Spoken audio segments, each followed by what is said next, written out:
What's up, everybody? This is Talkin All That Kazz, and I am DJ Kazzeo. I want to thank you for checking out this particular episode of Talkin All That Kazz. On this particular episode, I got another great interview that I conducted here on my radio show at 90.9 FM, KHCC in Salinas, California. But before we get going with that, I want you to go to this address, djkazzeo.com, and connect with me on social media. Whether it's on my Facebook, on my Instagram, on my Twitter, or even if you go and subscribe to my Mixcloud channel, you can hear all my radio shows that I do in their entirety, music, commentary, and interviews. But this right here, Talkin All That Kazz, this is for just the interviews, okay?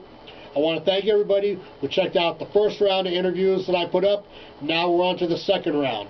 This particular round, I'm going to focus on 2019, but I'm going to sprinkle it in with some more current stuff too. So you never know what you're going to get. Just sit back, relax, and enjoy another edition of Talkin All That Kazz with me, DJ Kazzeo. That's right. Straight up 7 o'clock right here. Yours truly, Kazzeo. Tommy Gotti. And what's up, y'all? This is M7 with a special guest on the line. That's right. We got a special guest joining us online. Okay, that didn't work. Let me go with this. Jazzmyn, you there? Hey, what's going on? There we go. I thought I lost you for a second. I got worried. We thought too. We thought too. New phone system, so we're trying to work all the kinks out, but we're getting it. Yeah, man. Thank you for calling in. Absolutely. Thank y'all for having me. I appreciate it. So we're joined right now by up and coming artist. Her name is Jazzmyn Red. I believe you're from the Boston area, right? Yes. Yep. Give me a little background. Tell me a little bit about what we need to know. So basically, I'm coming right out of the Brockton Taunton area, which is a little south of Boston. Essentially, I've been rapping since I was about 7 years old. I've been singing since I was about 10. I have a new project out right now called Writing Her Story. It's available on all digital retailers, iTunes, Google Play, Amazon, Tidal, Spotify, all that. Awesome. And basically, the biggest influences for me, because that's always a question I get asked, the biggest influences for me were definitely Tupac, Queen Latifah, and Lauryn Hill. Above all, so I feel like a lot of my music, you'll hear those kind of undertones. That's awesome. And what comes out of me in particular. And really, I just love hip-hop to the core. So, I'm happy to be on with y'all tonight. I'm happy to be able to share my music with all of y'all that are listening. And I feel truly blessed right now. So you've been singing since you were 10? Yeah. Nice. I didn't even know I could sing. I just came up one day. Can I put you on the spot and get a couple of bars from you? Singing? Yes. Yeah.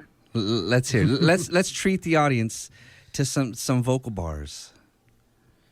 Is there anything in particular you want me to say? Whatever comes to your mind. It could be a song. Yeah, radio friendly. Yeah. It could be a song you've written already, or it could just be off the top of your head. Go ahead. Okay. I always, when I train my students a little bit with vocals, so I always have them sing the same thing. So I'll just sing that to y'all. There you go. Sounds good. Y'all will know this. If you are a 90s child, you will definitely know this. Okay. If you want to be somebody, want to go somewhere, better wake up and pay attention. There you go. I do recall that. Man. So you mentioned, that, and I know you mentioned when you were on the Rap Attack conference call a couple weeks ago, you're actually a teacher as well. Tell me about that. Yeah, absolutely. I am a teacher in Brockton. I teach at an alternative high school, and I also teach at a mentoring program, the Champion City Mentoring Program. I decided to get into teaching because I was so heavily influenced, while I was in school, by a couple of educators that I had, but even more so, I teach history. So, in particular, I teach Black history. And, throughout school, I always knew, there was, you hear the stories in history, and you're like, okay, but there has to be more to it because there's other people who ain't getting mentioned. That's right. So I really spent my college career and the majority of my life thus far really searching for that information And I originally went to college to be an English teacher. And I really decided, like, everything I was learning throughout history, that it was important to take that information and go back to the neighborhoods that I grew up in and give that information back to those school systems and to those kids. Because representation in education is one of the biggest things that we're missing right now. Yeah.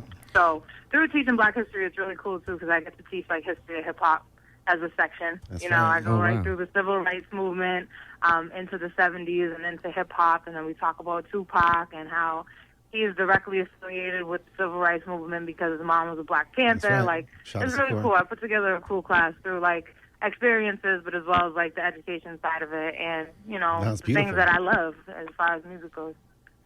So a couple things, Jazzmyn. One, first and foremost, is, you know, you mentioned it, and I couldn't agree with you more. And that's the fact that, you know, a lot of voices get left out of, quote unquote, official history, right? A lot of us take history classes and we don't like history because of the way it's presented. But what you're doing here is revolutionary because you're actually making it personal. You're making it, you know, you're drawing references that folks can tap into, especially in our, quote unquote, urban lifestyle, right? So hip hop, for example. So a question I have for you is, how would we encourage, or how do you encourage youth to go and look for those answers? I mean, not everybody's fortunate enough to have you as a teacher. So for those of us that, you know, are not really interested in history, what are some of those outlets or those resources that we can look, that we can search for a better version, or, you know, our perspectives, you know, history from our side, our story? You know, I think that that's an awesome question. I think that we really have information at our fingertips in a lot of ways, but we don't utilize it because we don't ask the right questions. So if you're looking for the answers, you have to ask the questions first, right? So a lot of the time, like, we'll say, oh, this is like this, and that's just how it is. But why? You know? When you talk about crime in a certain community, are you asking the why and the how? Like, we didn't get here by ourselves. How did it happen? You know? And that's how we can really start to want to engage people and want to have those answers. And really, we live in a digital age.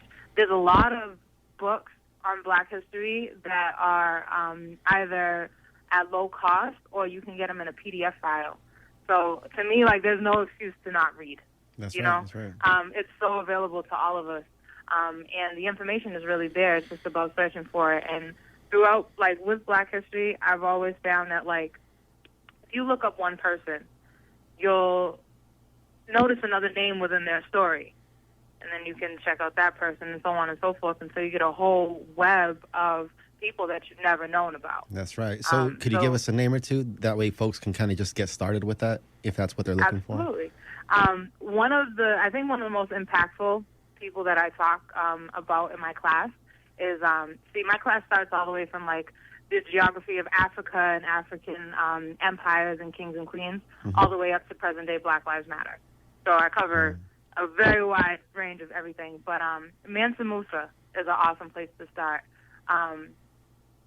When we think of the richest person in the world in history, you want to say, you know, the Rothschilds and the Rockefellers, when in all actuality, the richest person in the history of the world was Mansa Musa, who was a king from Mali, who, you know, was worth more than all of those people, but we don't learn about him. That's right. Yeah, I've never heard of him. So, like, that's a great way to start. He was worth $400 billion. Wow. You know, no, man, I got that in my wallet right now. One of the best stories about him is, like, he goes to Egypt, and when he traveled with, like, thousands and thousands of slaves who had his gold. And he threw out gold in the streets of Egypt in Cairo. He threw out so much gold that the value of gold actually went down, and it took like a year and a half for the value of gold to go back up because there was so much in circulation. Oh, man. So it's like, you know, those are the type of people, like, that's representation in history. That's like, right. we learn about ancient civilizations. Like, how come we don't know about Mansa Musa? That's right. So do you put any of these lessons into your music? Yeah, absolutely. I always try to really, I feel like I'm an MC and I'm a teacher, but I'm a teacher in both instances. I really try to teach through my music as much as I can, whether it's life experiences or, like, in a historical context. there's been like different ciphers that I've been on where like I've taken a political stance and talked about Martin Luther King and Malcolm X and Assata. And then, even in writing her story, right now there's a song I'm writing her story called No Justice, No Peace that talks about living in the inner city and what's happened throughout the education system. I actually referenced Tupac in that song when he says, I bring truth to the youth, tear the roof off the whole school. Because that's really what it is. Like, you bring that truth to the young people and they start to realize what is really out there. The knowledge you itself. You can light a fire in them and they'll reach for that knowledge. It's just they don't know that it exists. That's beautiful to hear that it's happening out there on the East Coast. We do a lot of that stuff out here on the West as well, and so it's just beautiful to connect with you, Jazzmyn. Really quick, for folks that want to check you out, what's the spelling of your name? Is it just regular old Jazzmyn, or do you have any fancy phonetic spelling to that? Yeah, my name's a little funky. So it's Jazzmyn, and then Red, just like the color, but Jazzmyn Red, and that's on everything. You can get me on Twitter, Facebook, Instagram, all that. Cool. Same spelling across all the different platforms. Yep, absolutely. Awesome. Kaz, I know you were going to say something, man. I cut you off there, so. It's okay, man. I'm sorry, man. It's just how it goes sometimes. Hey, man, it's a good conversation. So. Hey, so I was gonna ask, when you're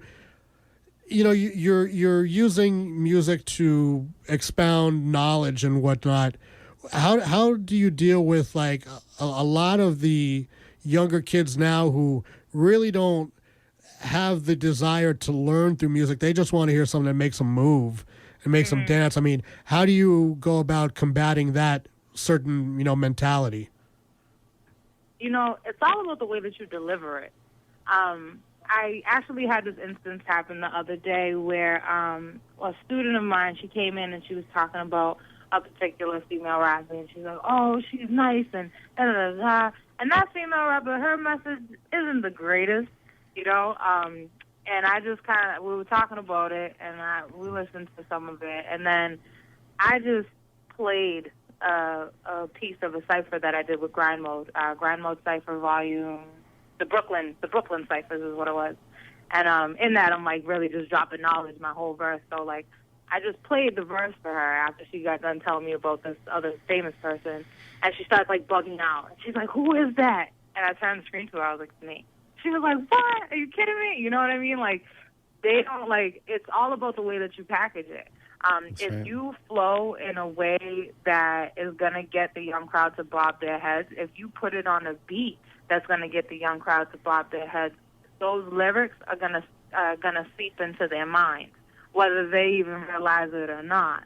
And a lot of the time they don't, and then when they sit back and listen to it, they get that realization of like, oh, she's right, or oh, who is this that they're talking about? You can tell with the song that Kanye did when he mentions Emmett Till.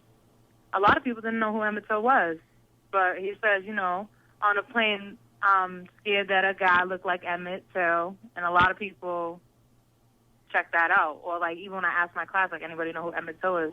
Like, oh, he was in the Kanye song, not even realizing that that's a piece of history. Wow. Like, you know what I mean? Like, they're saying it, but it's all in the way that you deliver it, You can deliver it in a way that you're spitting knowledge, but at the same time, people want to bump you because it's what is popular right now. It sounds like what's popular right now. Exactly. Yeah. Mm-hmm. So tell us, when is the album coming out? My album actually dropped Martin Luther King Day this year. Okay. So it's out right now. It's on all digital retailers, and it's also, you can stream it on Spotify, Tidal, SoundCloud, but it's available on iTunes, Google Play, and Amazon. And now I'm actually working on doing some touring around and getting a bunch of shows together, essentially, for it to start really pushing it and promoting it. So I'm coming to college campuses, so I'd love to come visit y'all. Oh, definitely. Well, I think you need to put a freeze on some of those checks you're paying addition, because I don't have the album. Oh, you don't? I don't have the album. I have Positive Vibes only, and that's the only song I have. Okay, well, we're going to have to get that to you. So Addition might need to have some of those checks frozen until he does his job. I'm about to have to tweet him right now. Like, hey. That's what I'm saying. That's what I'm saying. But now, once again, if people want to catch up with you on social media, how they go about doing that? Yeah, you can find me anywhere at JAZZMYNRED. That's Jazzmyn Red. I'll be looking forward to hearing from everybody, so please hit me up. I'm always active on my social media. You just got a couple new followers back. right now. I follow back. Awesome. Awesome. All right, Jazzmyn. Well, we're going to jump into positive vibes only, and we want to thank you for taking the time to call in tonight. Well, thank you so much, and I appreciate y'all having me, and I hope y'all all enjoy positive vibes only, and it brings a little bit of light to your evening. All right, we'll talk to you soon, okay? Much love, Jazz. All right, take care. Peace.